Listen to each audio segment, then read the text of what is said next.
उसके यह बोलते ही मेरे मुंह से इतने दिनों का दबाया हुआ गुस्सा फूट पड़ा और मैंने कहा कि क्यों जा रही है, यही सो जाना हम दोनों के बीच में।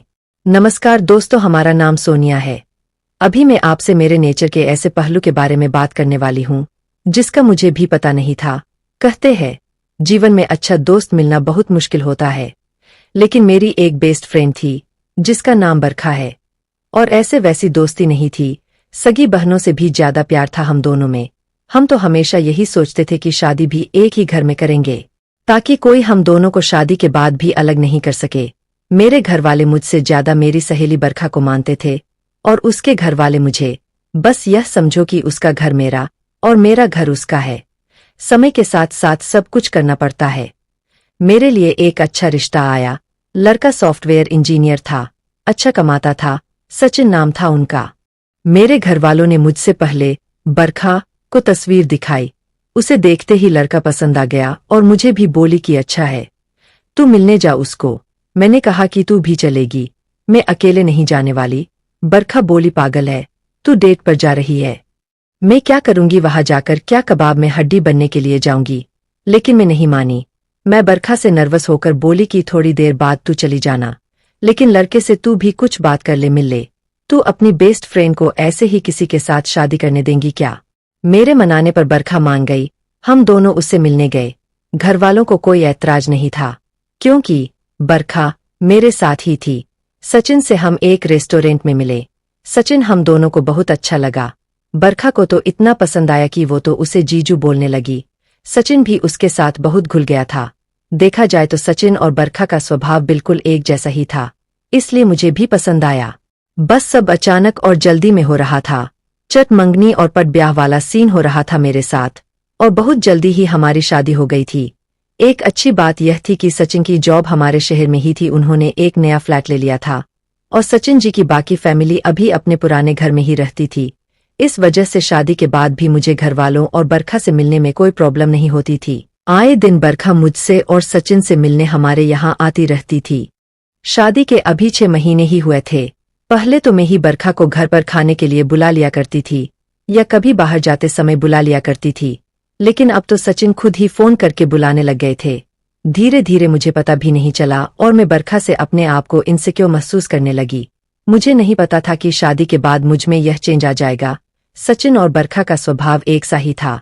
दोनों को बातें करना बहुत पसंद था। मैं चुप रहती थी, दोनों हंसते ही रहते।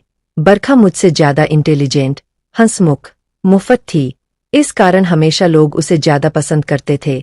शुरुआत में मुझे लगा कि अच्छा है, लेकिन बाद में मुझे यह सब अच्छा नहीं लग रहा था। मेरे पति का बार बार हर बात में बरखा बरखा करते रहते थे। मुझे यह बात चुभने लगी थी।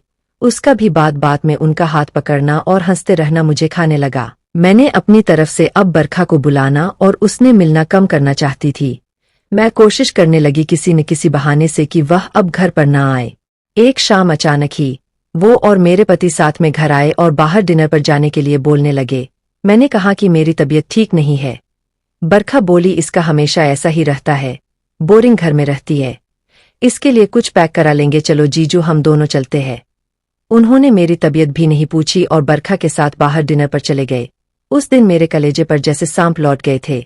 मेरे साथ यह क्या हो रहा था मुझे नहीं पता था। बस मैं इतना जानती थी कि मुझे यह सब अच्छा नहीं लग रहा था।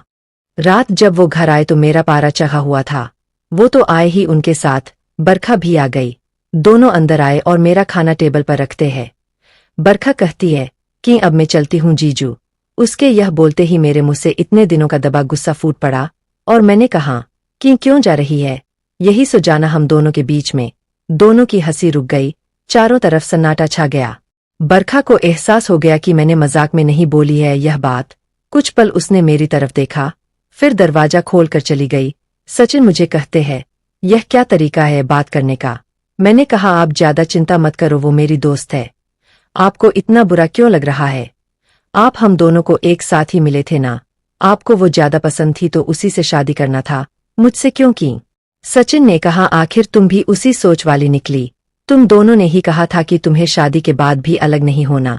अरे पक्की दोस्त थी तुम्हारी वो, तुम उसे साथ लाई थी और उसने कहा तब तुमने मुझसे शादी की। मैं चाहता था कि तुम खुश रहो और अगर तुम्हें कुछ प्रॉब्लम थी तो मुझसे बताना चाहिए था।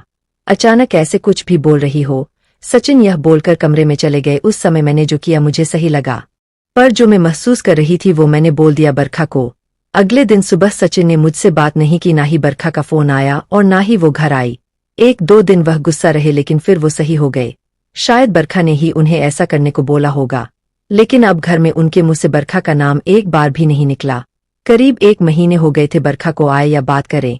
सचिन मेरे साथ नॉर्मल थे, उस बात की चर्चा भी उस दिन के बाद नहीं हुई। एक दिन फिर अचानक जब वो ऑफिस गए थे तब बरखा मेरे घर पर आती है। उसे 1 महीने बाद भी मिलने पर भी मुझे कुछ ज्यादा खुशी नहीं हो रही थी। वो आकर सीधा अंदर बैठ गई। मैं अभी भी उससे बात नहीं कर रही थी।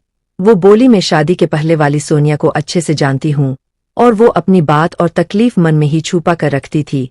मैंने शायद अनजाने में तेरा दिल दुखाया है, लेकिन शायद तू सही है। शादी प्यार के बाद कैसा महसूस होता है मुझसे ज्यादा तू जानती है।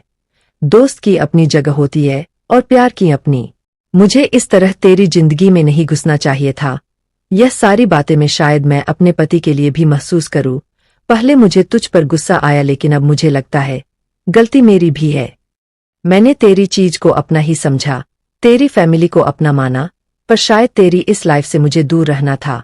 खैर अब तो दूर हो ही जाऊंगी। मैं भी शादी कर रही हूँ।